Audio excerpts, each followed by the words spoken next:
As you can see, I'm trying to enclose the pure foundation so no animals get in. And I wanted it to have a masonry look. So I had a bunch of these 4x4s that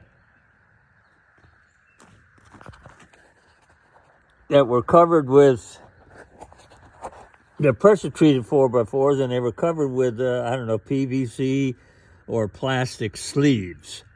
So I put those down on the ground. And what did I do with my knife? And then I also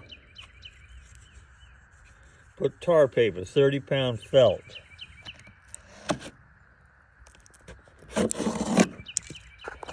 And as you can see,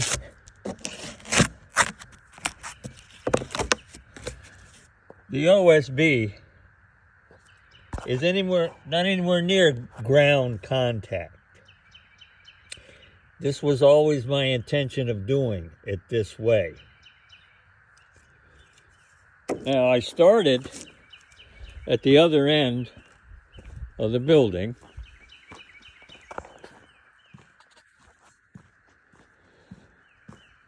And I'm doing all this work pretty much all by myself. And the distance that I had here between the top and the bottom was 4 feet. So I had my sleeve covered 4x4 on the ground and studded the walls. But when I was struggling with the OSB, I had it resting on the ground. And I had this one section done. And then I had a second section done. But it was the end of the day. And my son showed up and he took a video of me when I was nailing the OSB to the studs. Well, I had intentions of the next morning coming over and cutting off 3 inches off the bottom of the OSB before I parged it. But overnight the video went viral.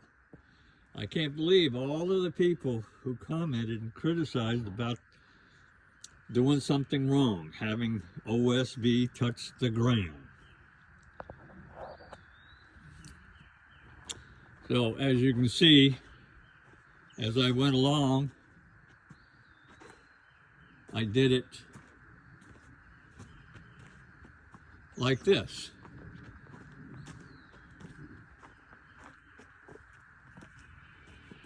And I ran out of the pressure treated 4x4s that had sleeves on them. So I bought new 4x4s, pressure treated, designed for direct contact with the ground. And I did this wall. And this time it's a little bit different.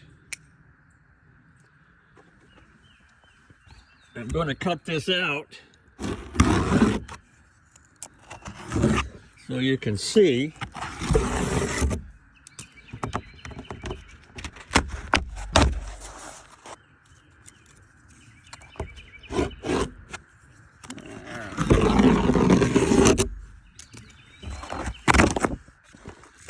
As you can see here,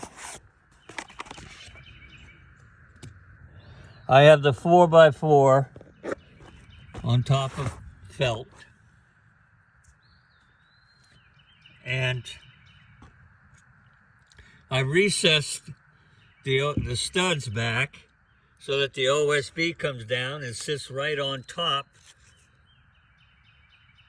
of the 4x4, giving it a good 4 inches off the ground. Now once I put the metal lath on and parge the wall, should last quite a while.